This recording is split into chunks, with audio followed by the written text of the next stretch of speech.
Hello, I am going to show a video. I'm going to show you how to make these masks.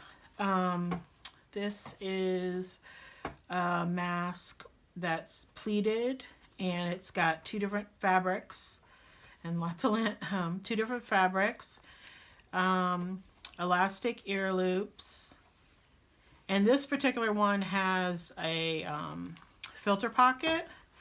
But the one I'm going to show you now does not have the filter pocket. So basically, what I'm going to do is show you how to make a bunch of them really fast. So what you're going to need is 2 pieces of elastic. Depending on the, use the elastic depending on the size that you need for the loops and also how stretchy it is and all that. So these are 8 inches long. And then also, you want 2 pieces of fabric. So for the adult mask, I cut the fabric 7 3/4 inches wide by however long the fabric is. So this piece of fabric, I think I cut it to make about 4 masks. So you want to cut a piece for the front and then a piece for the back, again exactly 7 3/4 inches wide by however long your fabric is. The length of fabric, you can do a yard or 2 yards, whatever you want to do. And okay, and one thing I do make sure I want to say about cutting fabric, basically I fold the fabric as much as I possibly can in terms of the width, the thickness of fabric that will go through, that my scissors or my rotary cutter will go through. So I never just like fold the fabric once and then cut it. I fold it a bunch of times. So I'm usually cutting through like 6 layers of fabric.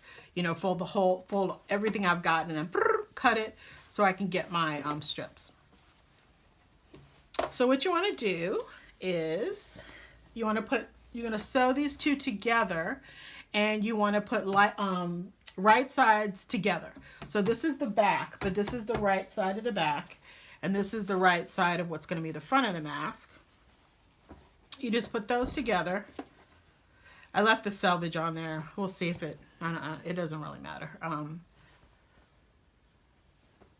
Okay, so you have your fabric right sides together. And I just kind of hold it together and keep it together as I sew. I do not stop and pin anything. So let's sew these 2 together. So you've got right sides together, 2 pieces of fabric, 7 3/4 inches wide by the length of fabric. And I always use a 1/4 inch seam allowance. Okay, with your 2 pieces of fabric, right sides together, you can see the 2 patterns together. You're going to sew down this, the side of each one, on this side and on this side. I already did this side, so I'll just do this one side on the camera.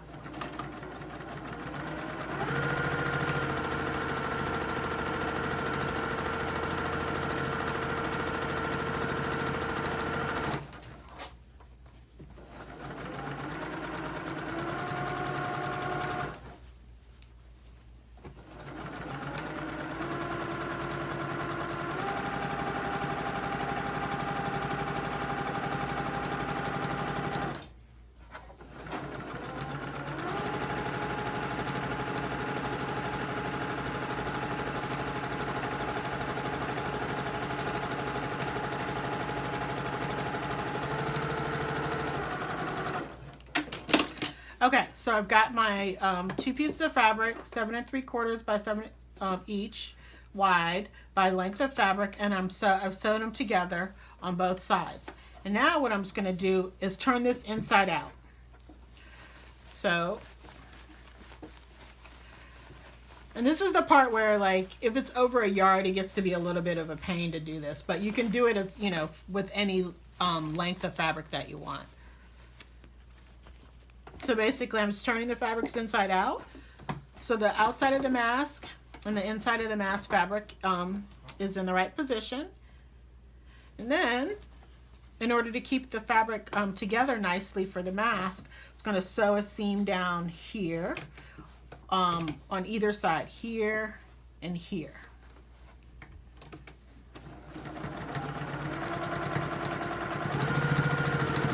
And I don't stop to pin or iron. I just, you know, kind of see that the seam's nice there, and then just sew it down. And sometimes I have to stop and kind of pull it out for a sec, which is no biggie. So I just sew down that side. So I'm going to finish this off camera and then I'll come back. Okay, so I just sewed down this entire side of the strip that I have here. So now I'm going to do the same thing on the other side. It just keeps the two layers nicely together, and it's, you know, I like to use a little bit of a contrasting thread to add a little interest to the mask.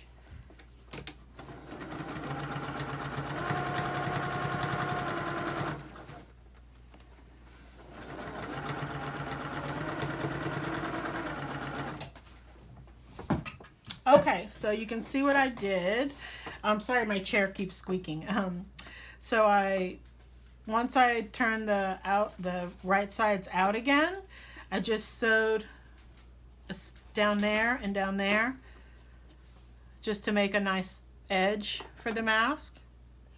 And then this is the best part that I'm very proud of, that I figured out how to do, is that now I literally have this long piece of fabric that's sewn together, two pieces of fabric, a front and back to a mask, this long old piece.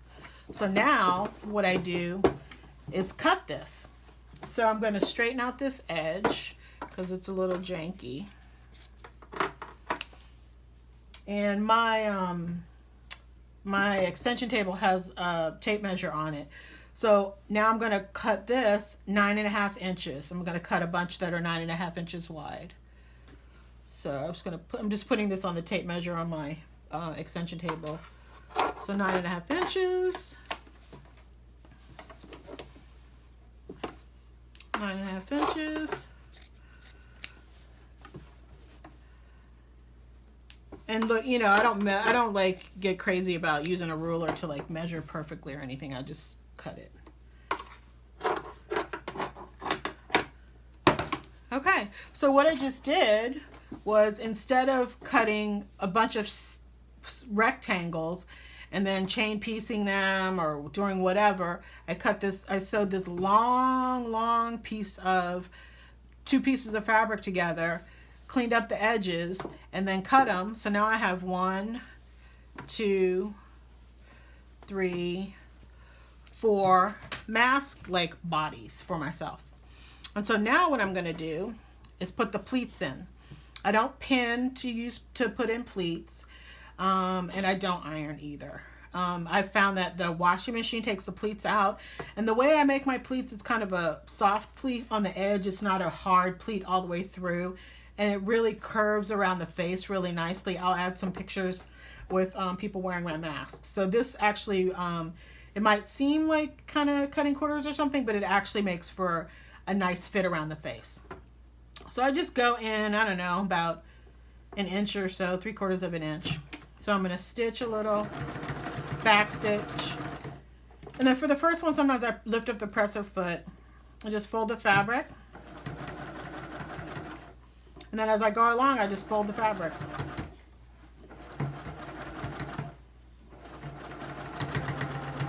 And back stitch. So that makes pleats on one side. And then for the other side, I just kind of line up the pleats on the left side with the right side. So again, I just do a few stitches and back stitch. And then do my first pleat. And then I'm just kind of seeing where the pleat is on that side and kind of taking it across and folding. I'm not measuring because it's not, who cares if it's perfect or not. And then that's 4 pleats. Okay, so now I have my little mask with 4 pleats. And so I'll cut all these little threads later. So the next thing I do, I'm just going to show you one side. Sometimes when I'm not cutting perfectly or I'm not folding perfectly, the edges get a little kind of wonky like that. And so I just might clean it up just to make it a little straighter, or I might not. Okay, so I'm just going to show you how to do one side, because you do the same thing on both sides. So I'm just going to go ahead and cut that off now. So now I don't iron or pin. I just fold the edge down once.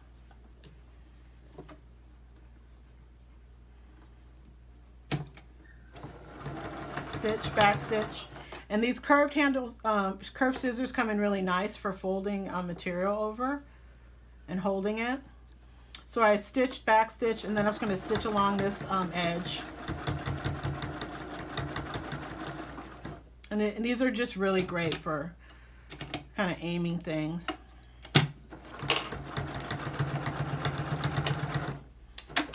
Okay, so now I have that edge sewn down.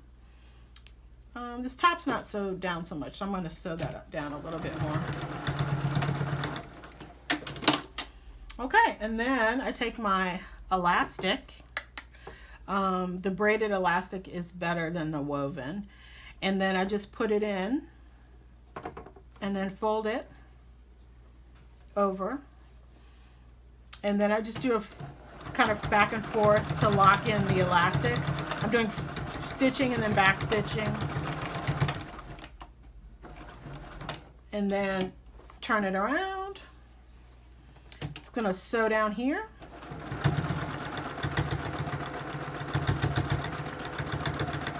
And then when I get to the edge, I lift up my presser foot, take my elastic, make sure it's not twisted, and then put in, I usually put in about, I don't know, a 1/4 inch, sometimes more, sometimes less. I make them and then I put them on and then kind of adjust it depending on whether I want the mask to be fit someone who's larger or smaller than me. So I just tuck that in there. Again, these scissors, the curved 4-inch scissors are the bomb. And then I sew down, back stitch a little, and then turn the mask, and then I'm just going to back stitch, back front, back front.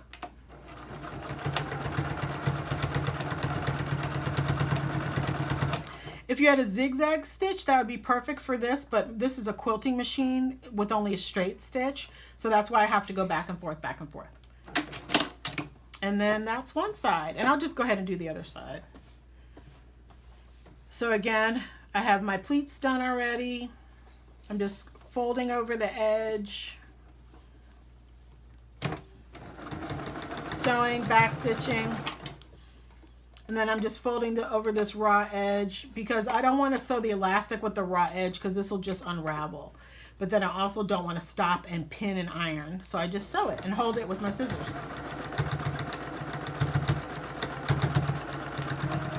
Back stitch. Because this is, this gets a little wonky, but who cares? And it's actually the way I do it eventually over time, just this kind of curves and just fits really nicely on the face. So then I'll take my elastic, I put it in about, I don't know, what is that, 1/2 inch or whatever, depending on how much elastic you use and how big you want it. I think it's always good to put the masks on to measure these kind of things. And then I'm going to go front and back stitching because, again, I don't have a zigzag on my machine.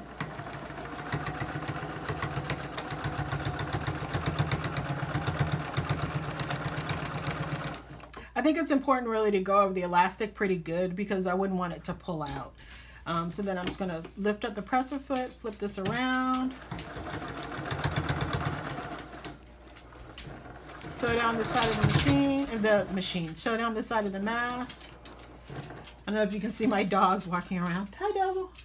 And then making sure this isn't twisted. Tuck the end of the elastic in again, and then straight down, back, and then back and front and forth.